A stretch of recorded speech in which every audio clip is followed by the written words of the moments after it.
Okay, so we're going to be measuring all of the specs on this clutch today for the Seca 750. And the tool we will be using, a veneer caliper, and we'll measure all the thicknesses on this. All the specs are right here, and just make sure that it's up to spec. These clutch plates and friction plates and discs, they don't look too worn to the naked eye. There's not much rust on them, if any, very little spotting. And so they don't look worn to the naked eye, but the caliper will tell us a lot more about, you know, whether it's within service limits or not. And same with these clutch springs. They look different lengths to me when I get down and look at them evenly, but that could just be the table I'm working on. That could be anything. So we're just going to use the caliper to tell how the distances on them. All the specs are down here, and we'll see what the spring free length on the XJ750 models is 41.2 millimeters. And the minimum is 40.2 millimeters. So we'll just go through and zero your caliper.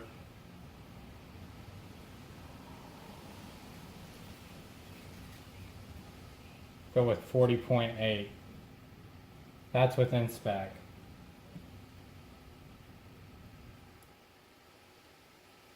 This one is 40.5. within spec. 41.1. So these two are a little bit more worn than that one, but it's still within service limits. So 40.8, that's within service limit. 40.5. So some are better than others, but they are still all within service limits. We'll zero that back out, put these aside. Now we are going to measure the plane plates and the friction plates and make sure that they're within spec. All the measurements are down here in the clutch area.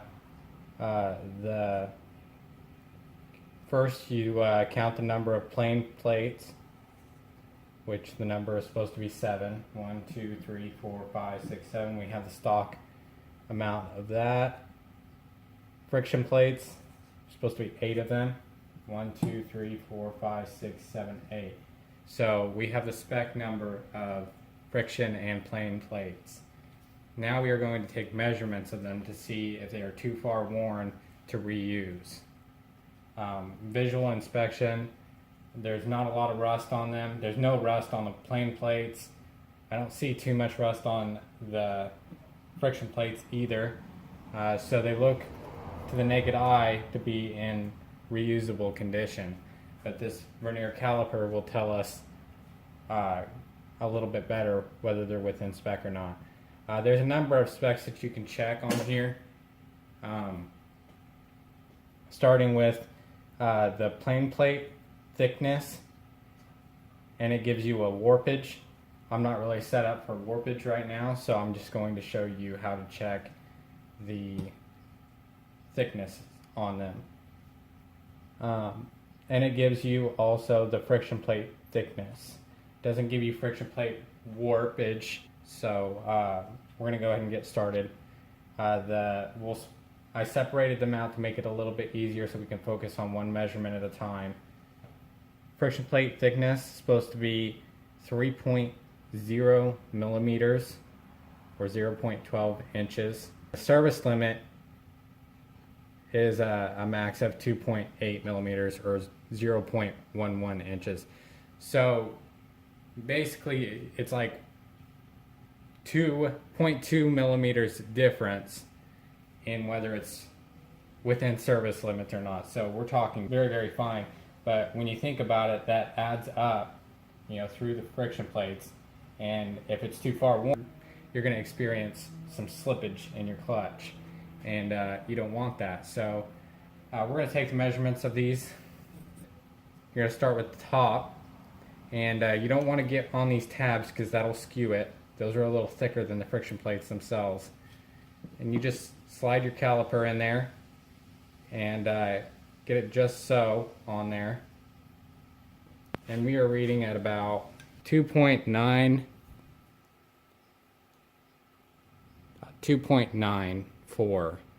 So that is within spec in that area. But you don't want to just measure in one spot. You want to measure crossways. So measure down here, measure across here, and across here. And make sure that the measurements match up, or at least that they're all in spec, because it could be wearing in more in one spot than the other, and you just want to make sure that they are all good to go.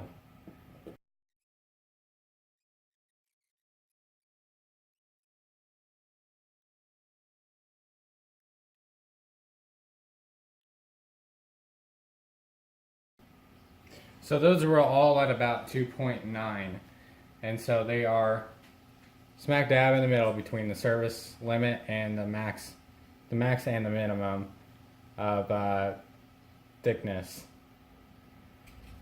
We'll move on to the plain plate thickness. Plain plate thickness is supposed to be 1.6 millimeters.